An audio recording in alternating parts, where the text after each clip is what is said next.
Your brain has an emergency shut-off valve, and happiness can trip it just as easily as heartbreak can.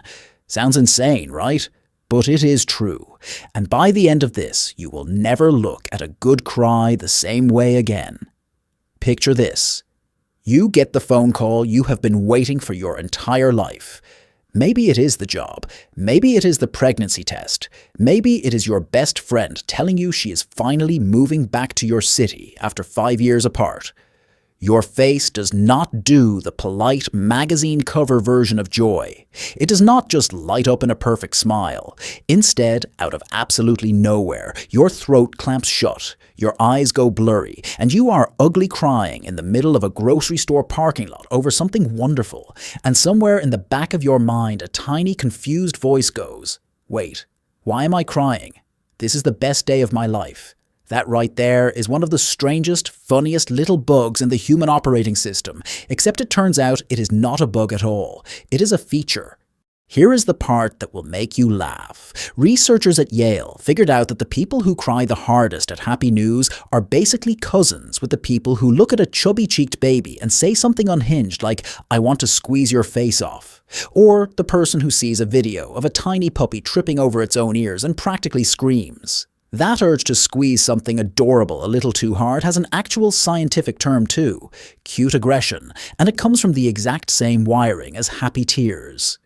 Your brain, faced with an emotion so intense it does not know what to do with itself, panics a little and grabs whatever big dramatic reaction is closest, whether that is fake biting a baby's cheek or sobbing at a wedding you are not even part of. So why would your body do something this chaotic on purpose?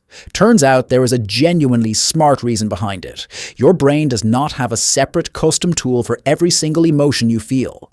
It works more like a toolbox with a small number of tools that get reused constantly, and it grabs tools based on intensity, not necessarily based on whether the feeling is good or bad. Crying happens to be your body's go-to tool for anything that spikes past a certain volume. Kind of like how a smoke detector cannot tell the difference between a house fire and slightly burnt toast. It just knows the smoke level crossed a line, and it screams regardless. Your tear ducts are doing something similar.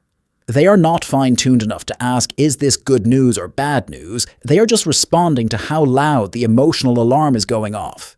There is also a very practical reason your body wants to hit that alarm during extreme happiness, and it has to do with keeping you from short-circuiting. Picture your nervous system like a phone battery. Extreme joy is basically running every app at once. Heart racing, adrenaline spiking, brain lighting up like a Christmas tree, and none of that is actually that different from what happens during extreme stress. Your body cannot stay at 100% brightness forever without overheating, so it needs a way to bring the intensity back down before you fry a circuit. Crying activates your parasympathetic nervous system, which is basically your body's built-in battery saver mode, the setting that dims everything back down to something sustainable. So in a weird way, you cry at the happiest moments of your life because your body is trying to protect you from your own joy. Oxytocin deserves a shout out here too, because it is basically the hormone in charge of making you soft and mushy around people you love. Every time you hug someone after a long time apart, hold a newborn, or watch your favorite person walk down the aisle, oxytocin floods your system. That same hormone happens to make you more emotionally sensitive in general, which lowers the bar for tears significantly. So it is not a coincidence that the moments most likely to make you cry from happiness almost always involve other people. Your brain is not just registering good news, it is registering connection, and connection is basically catnip for your tear ducts. Even the tears themselves are more interesting than you would think. Your eyes are not just leaking one generic fluid depending on the situation. There are 3 completely different types of tears. There are basal tears, the boring background employee constantly keeping your eyeballs from drying out and getting 0 credit for it. There are reflex tears, the ones that show up the second an onion personally offends you. And then there are emotional tears, the dramatic main character of the group, triggered only by genuine feeling, whether that is grief or overwhelming joy. Scientists who have studied emotional tears have found they actually carry a different chemical makeup than the other 2 types, including different concentrations of stress-related hormones. Some researchers even think crying might be one of the only built-in ways your body has to physically flush out that stress, almost like popping the release valve on a pressure cooker before the whole thing blows. And here is a fun twist. The tears usually do not show up the instant the good news lands. There is almost always a tiny delay, like your brain needs a second to buffer before it fully processes what just happened, like a video that needs to load before it actually plays. That gap is your brain double-checking, running the math on how much this moment actually means to you, based on everything you hoped for or worked toward to get here.